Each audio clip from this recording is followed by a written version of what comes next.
No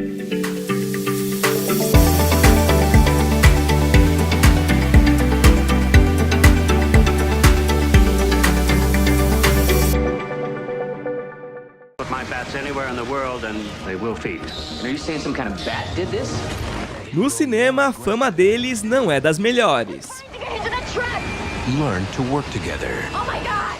Apesar dos mitos em torno do morcego, ele é um animal como qualquer outro. No mundo todo, há cerca de 1.300 espécies, mas apenas 3 são hematófagos, ou seja, se alimentam de sangue.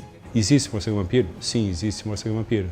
Só que no mundo a gente tem mais de 1.300 espécies de morcego, só 3 são vampiros, o resto come outras coisas.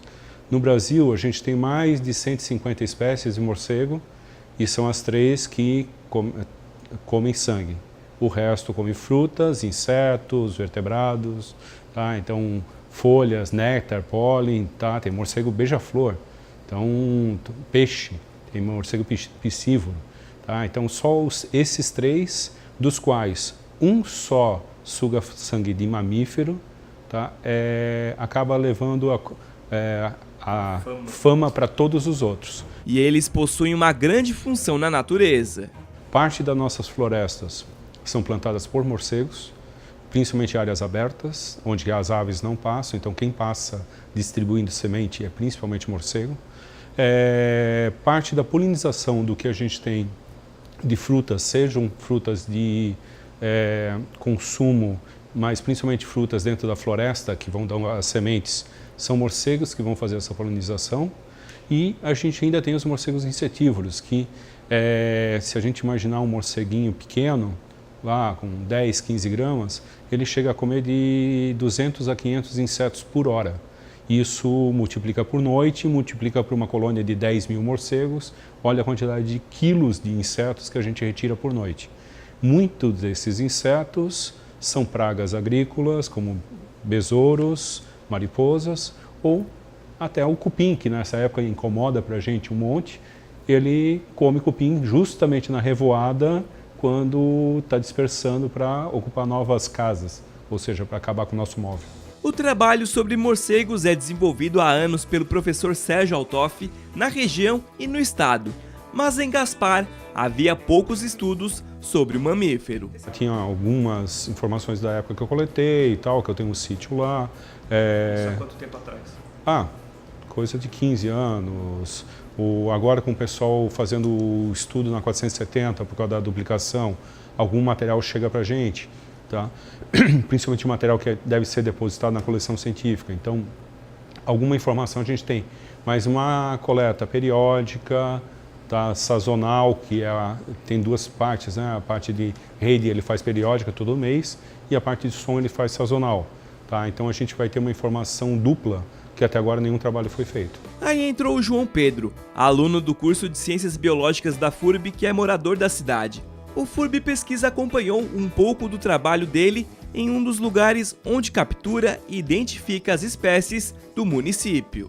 É nesta chácara, que fica a cerca de meia hora da BR-470, no interior de Gaspar, que o João Pedro começa a instalar as redes. São 7 no total. O trabalho é de noite, mas as redes começam a ser instaladas durante o dia.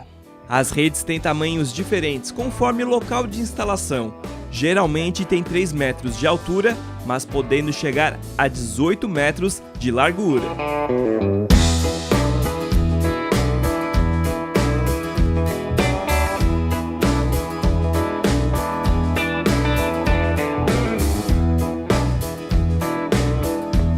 Vai anoitecendo em Gaspar e o trabalho de instalação continua. João avança pelo mato e instala também em outros pontos da chácara. A gente vai para a última parte da montagem, que é configurar o gravador de ultrassom.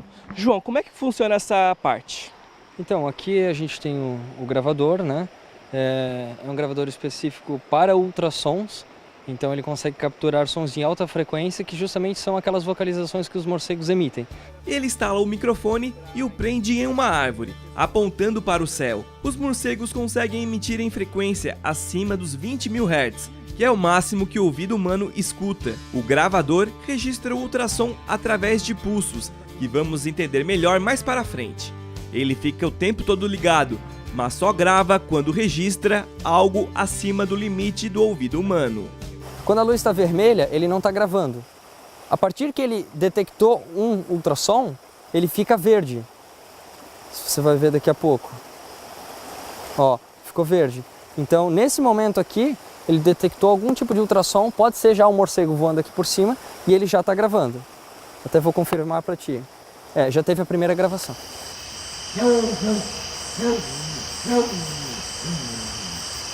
Já anoitece totalmente no interior de Gaspar. Tudo pronto, tudo instalado. É hora de voltar para a base. Já são praticamente 9 horas da noite e agora eu vou pedir para o Maurício desligar a luz da câmera porque é um momento de concentração total. Daqui a 1 hora, o João ele vai ver como é que estão as redes. Passada 1 hora, chega o momento da revisão. Pode ser que os morcegos já apareçam. E aí é preciso bastante cuidado. Para você estar trabalhando com esse tipo de animal, você está se expondo. Então você tem que tomar vacina antirrábica. Eu tenho essas vacinas em dias, né? É para você não sofrer, não ter nenhum problema, né, de contaminação, já que você está trabalhando em um ambiente exposto, né? E luvas de couro também para não levar mordida. Agora, vou ligar a lanterna e vamos começar a revisar as redes. Em uma das primeiras redes revisadas, já foi encontrada uma espécie. Bem, não deu 1 hora depois que o João armou todas as redes e já achou um morcego, né? João, que espécie é essa? Então, o nome dessa espécie é Sturnira lilium. Eu capturei uma fêmea aqui, né? É um morcego bem comum da nossa região, se alimenta de frutas, né? Ele não está anilhado, ou seja, não foi um animal que eu tinha capturado ele anteriormente. O procedimento agora é o seguinte: eu vou identificar a espécie, eu tenho um caderno onde eu faço a anotação do horário, faço a sexagem, né? Eu vejo se ele tá, qual o sexo dele, se ele está em estado reprodutivo ou não, né? E eu coloco um colarzinho dele para identificar que eu capturei esse animal, para justamente não contabilizar ele novamente, no caso de eu recapturar ele. E assim vai a noite toda, mas há também momentos de intervalo, para fazer um lanche, dar uma descansada. E boa parte você fica esperando, na verdade, né? Apreciando a paisagem mesmo. Que não tem não tem muita coisa que fazer. Celular também é uma opção, às vezes para passar o tempo e tal. Às vezes eu fico fotografando os animais também, quando dá um tempo livre. E é isso. E para vencer o sono? Para vencer o sono, olha, eu acho que me acostumei, na verdade, porque se tu tá sempre se ocupando com alguma coisa, eu acabo virando boa parte da noite assim tranquilamente, né? Claro, o sono 1 hora aperta assim, mas tu se mantém acordado. Em boa parte do tempo, o João busca mesmo identificar as espécies. Tudo vai para o papel. Eu anoto a espécie do animal, se ele é uma recaptura ou não, né? Se ele não tiver o colarzinho dele, é um animal novo, nunca tinha capturado. Então eu anoto como que eu vou anilhar ele, coloco a cor da anilha, né? Porque é o que distingue as duas áreas. Espécie, sexo, estado reprodutivo do animal, né? E seria isso. O acadêmico fica aqui até o começo da manhã. A nossa equipe acompanhou os trabalhos durante parte da noite e já deu para ver diferentes espécies, inclusive essa fêmea que estava grávida. Uns vão para a FURB, outros voltam para a mata. O valor científico do animal é o que conta. Você tem uma espécie rara, vamos citar por um exemplo, você precisa de dados, informações sobre essa espécie. Quando você captura esse animal, tudo nele é aproveitado. Como ele vai para a coleção, você tem a pele, você tem o crânio, que você pode analisar futuramente se ele tem alguma alteração ou não. Estado reprodutivo, como eu comentei, né? Você saber em que época que ele está com estado reprodutivo. Então você tem uma série de informações que você acaba tendo com ele, né? Depois do trabalho em campo, a pesquisa continua nos laboratórios da FURB. Lembra das gravações de ultrassom que o João capturou lá no mato? Chegou a hora de ver todo o material no computador. Com esse software, ele consegue, através desses pulsos, distinguir os animais. Como não podemos ouvir o ultrassom, o formato dessas vocalizações emitidas pelos morcegos ajudam a identificar quais espécies tem na região. Esse trabalho é muito importante, porque nem todas são capturadas pelas redes. Esse animal aqui que eu tenho na mão é um morcego da família Philostomide que cai com frequência nas redes. Porém, os insetívoros, como eles emitem essas vocalizações com muita frequência, eles acabam identificando, né, localizando a rede e acabam não caindo, né? Então eu utilizo justamente a vocalização deles para identificar as espécies. Eu gravo, né, e a gente coloca no computador, o software joga um gráfico para a gente e através das imagens, né, do gráfico, do espectrograma, eu consigo retirar as informações, né, e eu acabo consultando um banco de dados, né, comparando esses dados e identificando as espécies. São milhares de gravações para ouvir, e se mesmo assim não for possível fazer a identificação das espécies, o trabalho continua com a análise de dentição e da cor do pelo, por exemplo. Ao todo, a pesquisa do João vai abranger 2 áreas da cidade de Gaspar. A coleta, que começou em agosto de 2018, vai até julho do ano que vem. Novas espécies que nunca haviam sido encontradas na região já apareceram, mas falta ainda a confirmação delas. A gente coletou espécies bem comuns assim para a região até o momento, né? Mas eu já consegui 2 registros de espécies já na lista vermelha de ameaçados de extinção. Esse é um dado interessante e muito importante para a cidade. O trabalho todo do João vai servir de base para o TCC, o trabalho de conclusão do curso de Ciências Biológicas.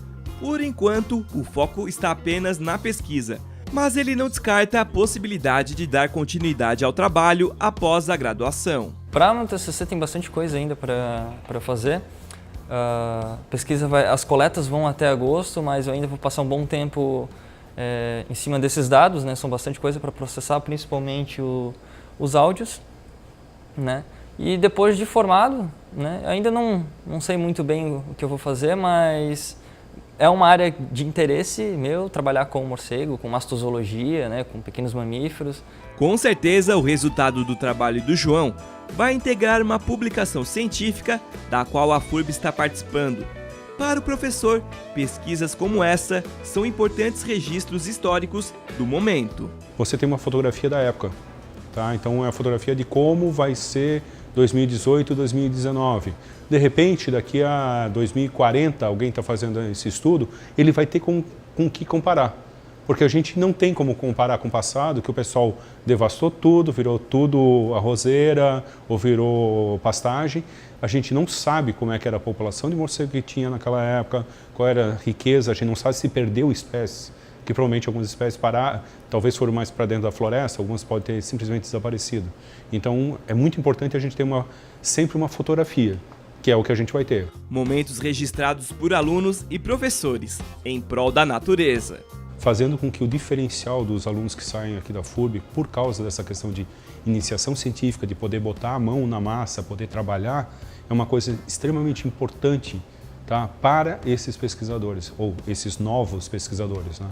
Então, realmente, para a nossa universidade, aumentam a quantidade de informações para publicações nossas, e para os nossos alunos, propicia que eles já galguem um degrau mais próximo a uma excelência como profissionais, tanto para o mercado de trabalho, direto, quanto para a questão de pós-graduação, mestrados e doutorados, e depois poderem ser futuros professores de universidades com experiência.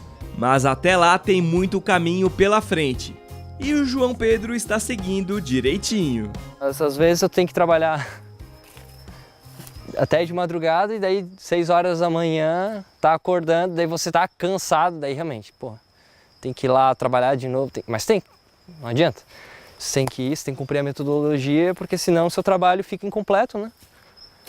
E você joga fora todo o esforço que você tá fazendo agora.